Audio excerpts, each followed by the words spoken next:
Kinwestiyon ni Vice President Sara Duterte ang mga mamabatas na nagkokomento tungkol sa impeachment proceedings laban sa kanya.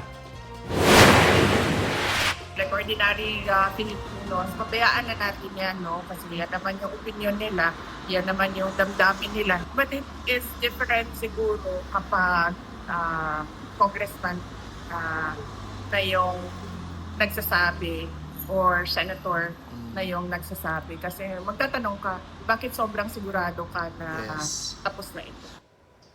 Sagot niya ng bise ng tanungin tungkol sa impeachment proceedings laban sa kanya.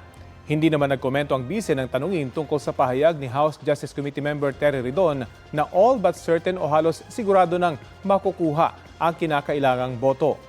1/3 ng lahat ng kongresista o 106 na boto ang kailangan para ma-impeach ng Kamara si Vice President Duterte.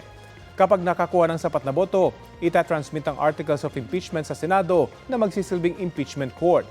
Si Vice President Duterte ay nasa The Hague, Netherlands kung saan nakakulong ang amang si dating Pangulong Rodrigo Duterte para sa kasong crimes against humanity.